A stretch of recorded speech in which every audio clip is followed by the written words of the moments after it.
Hello friends, मैं शिवशंकर शर्मा और दीक्षा academy Mundra YouTube channel में आप सभी मित्रों का फिर से स्वागत है। डेवलपमेंट्स इन ट्राइबल कम्युनिटी, इसका एक वीडियो हमने करा दिया है। क्लास 7th का हिस्ट्री का 7th चैप्टर है, तो आज हम इसका दूसरा पार्ट कराएंगे। हमने इसमें जो मतलब ट्राइबल्स लोग हैं या कम प्रजाति के लोग हैं, मतलब आदमी कम रह गए जो, ठीक है, उनका डेवलपमेंट कैसे किया जाए, इंडिया में कहाँ कहाँ पे कौन कौन से ट्राइबल्स लोग रहते हैं, इन सारी चीजों के बारे में, इनकी सोसाइटी के बारे में पढ़ा था। तो आज जो है हम स्टार्ट करने वाले हैं गोंड्स, ठीक है। तो हम गोंड से स्टार्ट करेंगे इस वीडियो को और लास्ट तक इसको कंप्लीट करेंगे। अगर आपने इससे पहले वाली वीडियो नहीं देखे हैं तो आई बटन को टैप करके पहले वाली वीडियो चेक कर लीजिए। तो चलिए स्टार्ट करते हैं without wasting our time. Gonds, the Gond are the largest and most well developed tribals. Gonds है ना जो, वो सबसे ज्यादा और अच्छे से डेवलप ट्राइबल कम्युनिटी थी इंडिया में। The name Gond come from the Telugu word konda, और जो ये गोंड जाती है ना, इन तेलुगु शब्द के कोंडा शब्द से बना है ये गोंड नाम, विच मीन्स हिल्स, जिसका मतलब होता है पहाड़ियां। द नेम थस इंडिकेट, और उनका नाम जो है वो दर्शाता है the hilly region where most of the Gonds live, वो पहाड़ी क्षेत्र जहां पे ज्यादातर गोंड लोग रहते हैं। Being the largest tribal group, जो सबसे बड़ा ट्राइबल ग्रुप है, the Gonds are spread across Madhya Pradesh, और ये पूरे मध्य प्रदेश में, छत्तीसगढ़ में, महाराष्ट्र में, आंध्र प्रदेश में और ओडिशा में फैला हुआ है। देयर आर मेनी सब ग्रुप्स, इनके काफी सब ग्रुप्स भी हैं। Among them their language is called Gondi, और उनकी भाषा गोंडी है, ठीक है। तो ये था गोंड के बारे में। ये पहाड़ी एरिया में रहते हैं और पूरे मध्य प्रदेश, छत्तीसगढ़, महाराष्ट्र, आंध्र प्रदेश और उड़ीसा में फैले हुए। इनके सब ग्रुप भी होते हैं जिनका नाम क्या होता है, गोंड होता है, और इनकी भाषा कौन सी होती है, गोंडी। द गोंड स्टेट, ठीक है।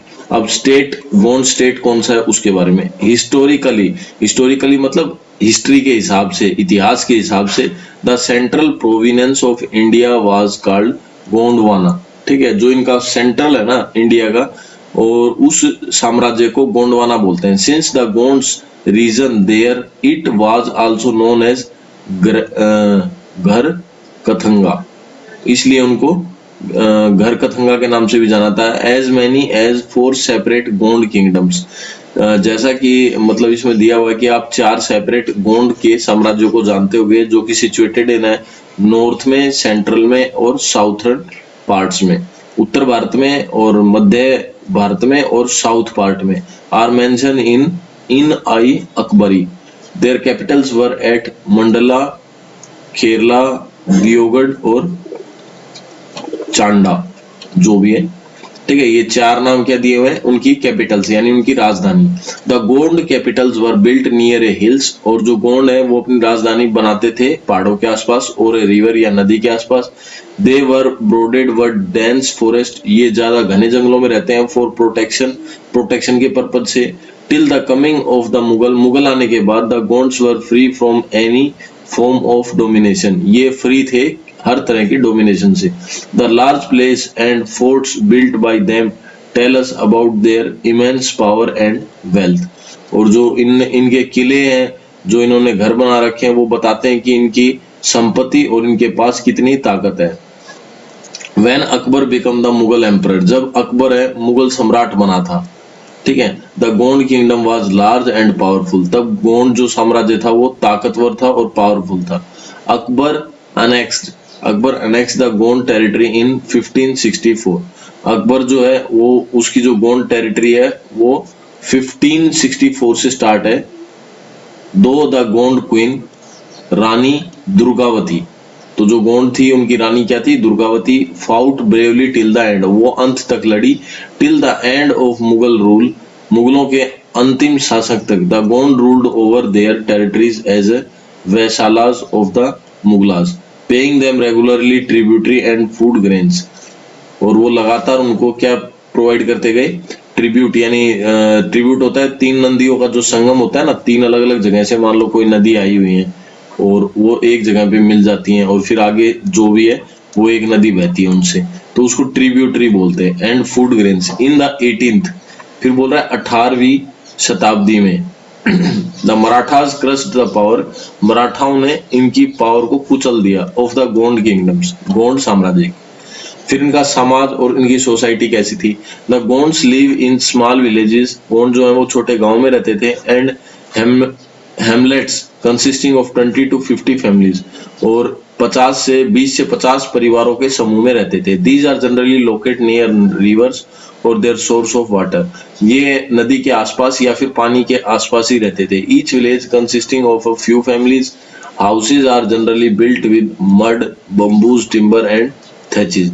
ये लगभग कहाँ पे रहते थे, मतलब कीचड़ और बांस के बने हुए घरों के अंदर रहते थे। The village consist of A headman, गांव का एक मुखिया होता था, and the council that uphold Gond customs, और एक समाज होता था जो गोंड जाति के रीति रिवाजों को फॉलो करते थे। They follow their tradition quite strictly, वो अपने मतलब ट्रेडिशन जो पीछे से चले आ रहे हैं। ट्रेडिशन क्या होता है, जैसे मान लो अपने माँ बाप या दादा दादी कोई काम करते थे और फिर अपन भी वही करने लग गए, ठीक है, इस तरह के ट्रेडिशंस को वो स्ट्रिक्टली फॉलो करते थे। The Gonds are divided into clans, clans मतलब होता है कुल, जो गोंड है वो छोटे छोटे कुलों में डिवाइड थे, which are related through social norms, जो सामाजिक कंडीशंस के हिसाब से जुड़े हुए थे, एंड रिचुअल्स और रीति रिवाज से। They marry at a young age, वो युवा अवस्था में शादी करते थे। री मैरिज ऑफ विडोज, और जो विधवा लोग होती थी उनकी शादी करते थे। एंड डाइवोर्स्ड वुमेन, या फिर जिनका तलाक हो गया उन औरतों के। And not uncommon among them, और वो उनमें अनकॉमन नहीं होते थे, मतलब उनके साथ ही मिलजुल करके रहते थे। इकोनॉमिक, उनकी आर्थिक व्यवस्था कैसी थी। Agriculture is the main occupation of the people, वहां के लोगों का खेतीबाड़ी जो है मुख्य उद्देश्य था। The staple diet consist of 2 millets known as kodo and kutki, ठीक है, और उनकी जो रेगुलर डाइट थी या स्टेपल डाइट थी उसके अंदर 2 चीजें थी, 2 अनाज थे, कोडो और कुटकी।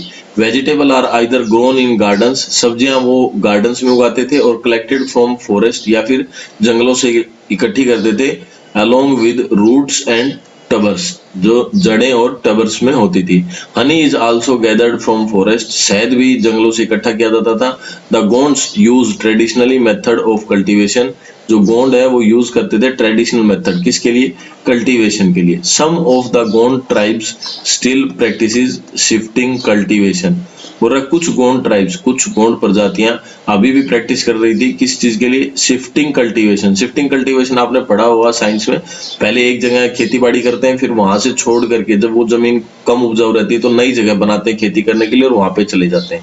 फिर मेटल वर्क्स करते थे, carpentry, cattle rearing, hunting and fishing are some of the other important occupations, ये सारे कुछ और महत्वपूर्ण ऑक्यूपेशंस होते थे। Gond craft people are adept at making beautiful bamboo basket, और गोंड जो है वो बहुत सुंदर ही बास्केट बनाते थे, किससे, बम्बू जो होते हैं, बांस के जो पेड़ होते हैं उनसे सुंदर सुंदर क्या बनाते थे, डब्बे बनाते थे, जिनको वो यूज करते रहते थे अलग अलग कामों में।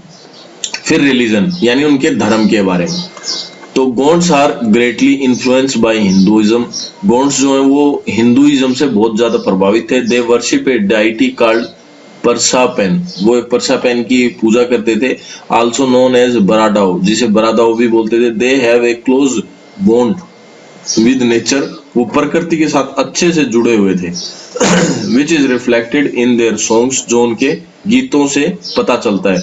Dances and religions worship, their protectors are the spirits, वो अपने प्रोटेक्टर किसको मानते थे, स्पिरिट्स को, यानी आत्माओं को। The gods and goddess who keep them from harm, जो उन्हें बचाता है किससे, हार्म से, नुकसान से। They revere the forest and worship Van Devi, और वो क्या करते थे, पूजा करते थे जंगलों की, और जिसको वो वन देवी मानते थे। द फॉरेस्ट गॉडनेस, जंगल की मतलब देवता या जंगल के देवता। द विलेज प्रीस्ट, गांव का जो पुजारी होता था, नोन एज द देवरी, उसे जाना जाता है देवरी के नाम से। Undertake all sacrifice and ritual during religious ceremony, जो मान लो कोई धार्मिक सेरेमनी होती है ना, उसमें सभी कार्यक्रम वो कौन करवाता था, पंडित करवाता था। The Gonds are divided into 4 clans, Gond है जो 4 कुलों में बटे हुए हैं, each of which has its own deity and priest, जिनमें सबकी अपनी खुद की क्या है, देवी देवता और पुजारी होते हैं। उन्हीं की वो पूजा करते थे। फिर ड्रेस क्या पहनते थे? Men are usually dressed in the white link cloth which is wrapped around the waist and that trunk under the legs, tucked under the legs। ठीक है, अब ये देखो क्या बोल रहा है, अब मैं सीधी भाषा में कहूँ तो लुंगी हो गई एक तरीके से, ठीक है, जो अपन तौलिए की तरह लपेट लेते हैं, ठीक है, ये इंडिया में लगभग हर जगह यूज की जाती है। वुमेन वर कॉटन साड़ीज, औरतें जो है कॉटन की साड़ी पहनते थे। Men and women like to wear silver ornament, और चांदी के आभूषण पहनते थे। And also tattoos on their bodies, और अपने शरीर पर टैटू भी छपवाते थे। इंटरटेनमेंट, मजे के लिए या मनोरंजन के लिए वो क्या करते थे? The Gond celebrate most occasional with singing and dancing, वो ज्यादातर ओकेशंस पे गाना गाते थे और डांस करते थे। द डांस आर परफॉर्म्ड, और जो डांस है वो किस तरीके से परफॉर्म किया जाता था? Dance are performed by troupes, यानी ट्रूप क्या होती है? छोटी छोटी मतलब वो ग्रुप्स बना लिए जाते हैं, उनको ट्रूप बोलते हैं, यानी टुकड़ी। They sing stories of Gond legend, वो गोंड लीजेंड की कहानियां सुनाते थे। Deities and mythologies, their dance is very vigorous and all members of the tribe participate in it, और सभी मेंबर पार्टिसिपेट करते थे इन ट्राइब्स में। म्यूजिकल बेल आर ट्राइड, म्यूजिकल बेल्स जो है वो टाइट बांधी जाती थी टू द वेस्ट और the feet of the dancer, जो गाना गाते थे मतलब नाचते थे उनके कमर पे घंटियां बांध दी जाती थी। Member of the Gond tribe in Maharashtra performing A traditional dance, ये गोंड जाति के लोग हैं, ठीक है। ये देखो कितना अच्छा पहना हुआ है, ये रहा, लगभग हर आदमी इन कपड़े को पहन के, ये इंडिया की सभ्यता है जो बहुत अच्छी होती है, ठीक है। Fun with history, collect picture of Gond painting from the internet, analysis them to see how they are influenced by nature, present your finding in class। तो बोल रहा है आप देखो और इनकी पेंटिंग बनाओ और समझो इन चीजों को कि आपको कैसा लग रहा है, ठीक है। फिर इसके बाद ये क्या बोल रहे हैं? फिर गोंड के बाद आते हैं एहम्स, ये होम्स, ठीक है। The Ahoms are one of the main tribes in the north east India, ये नॉर्थ ईस्ट इंडिया की एक मुख्य क्या है? ट्राइब है। They are believe to be descendant of the Shan dynasty of China, ऐसा माना जाता है कि भाई जो चाइना के सैन डायनेस्टी थे उनके वंशज है या उनके आगे ये चली हुई है। अकॉर्डिंग टू द लीजेंड, बोल रहा है शाही आदमियों के द्वारा, जो लीजेंड होते थे उनके द्वारा, in the 13th century CE Sukaphaa a Shan princess, Shan का एक राजकुमार था चुकुपा, लेफ्ट हिज होम, उसने अपना घर छोड़ दिया था, विद अबाउट 3000 फॉलोअर्स, 3000 फॉलोअर्स के साथ। They across the Patkai hills and entered the Brahmaputra valley, और ब्रह्मपुत्रा नदी में इंटर किया था इन 1228 सीई, ठीक है। 13वीं शताब्दी में उसने अपना घर छोड़ दिया था, और ये 1228 सीई में वो ब्रह्मपुत्र नदी के पास पहुंच गए थे। Founded the Ahom kingdom close to the river Namrup in Assam, और नमरूप असम में जो नदी है उस नदी के आसपास इन्होंने अपना साम्राज्य स्थापित किया। The Ahom state, the Ahom built a highly centralised state, ये मतलब एक सेंटर, जैसे मान लो ये फैला हुआ कोई जगह है साम्राज्य, और यहाँ पे ये एक सेंटर हो गया तो सारी पावर इधर से कंट्रोल होती थी, ठीक है, उसको सेंट्रलाइज बोलते थे। Highly centralize state, they brought a number of tribes under their rule and unified the existing tribal groups, इन्होंने बहुत सारे ट्राइब ग्रुप को बांध के रखा हुआ था जिनके ऊपर ये राज करते थे, और काफी अलग अलग ग्रुप्स थे। थ्रो इंटर मैरिज, और इंटर मैरिज जो शादी होती थी उसके मतलब इन ग्रुपों में शादियां होती थी आपस में। Sukaphaa then started the task of establishing a state by setting up his capital at Charaideo, और उन्होंने एक रणनीति के तहत अपनी जो राजधानी है वो कैरीडियो को बनाया था। फॉर द नेक्स्ट 300 ईयर, और फिर लगातार अगले 300 सालों तक the Ahoms went on a process of consolidating by annexing other kingdoms in the region, और वो लगातार मतलब अराजकता में रहे दूसरे साम्राज्य के। Their territories now include the Chutiya kingdoms, ठीक है, और उनका जो टेरिटरीज है वो अब कहाँ पे आ रहा है? छुटियां किंगडम्स के अंदर आ रहा है। The Koch Hajo region and the Kachari kingdoms, और ये अलग अलग नाम दिए हुए हैं, हो सकता है मैं अच्छे से प्रोनाउंसिएशन नहीं कर पा रहा हूँ, तो आप इनका प्रोनाउंसिएशन एक बार दोबारा चेक कर लीजिएगा। Kingdom, with the growth of the kingdom, बोल रहे साम्राज्य के मतलब ग्रोथ के साथ, the Ahom soon become ethnic minority, और समय के हिसाब से धीरे धीरे ये क्या हो गए, एथनिक माइनॉरिटी में चले गए। मतलब जो माइनॉरिटी, एक मेजोरिटी होती है, एक माइनॉरिटी। माइनॉरिटी होता है जहाँ पे आदमी कम रह जाते हैं।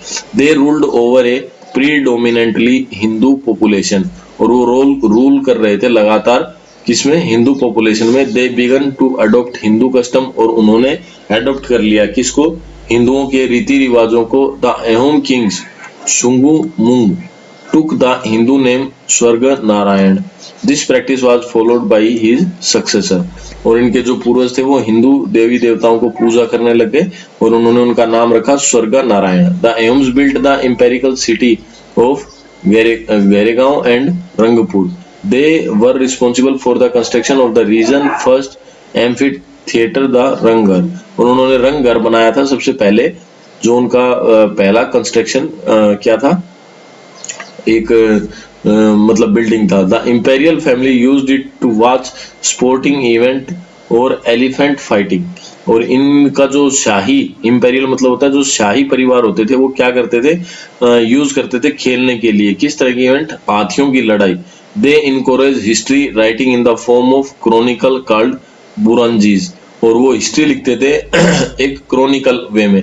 जैसे मान लो कोई पहले तगड़ा हुआ एक आदमी, ठीक है, उसकी हिस्ट्री लिख दी, उसके बाद कोई दूसरा हुआ, ठीक है, उसके आगे की लिख दी, फिर कोई तीसरा आदमी हुआ उसकी लिख दी, फिर चौथा आदमी हुआ उसकी लिख दी। तो पहली पोएम ये मतलब पहली स्टोरी ये हो गई, फिर दूसरी ये हो गई, तीसरी ये हो गई, चौथी ये हो गई, और ये आपस में कनेक्ट होती गई। इसके बाद ये, इसके बाद ये, इसके बाद फिर वो आ गया, ठीक है।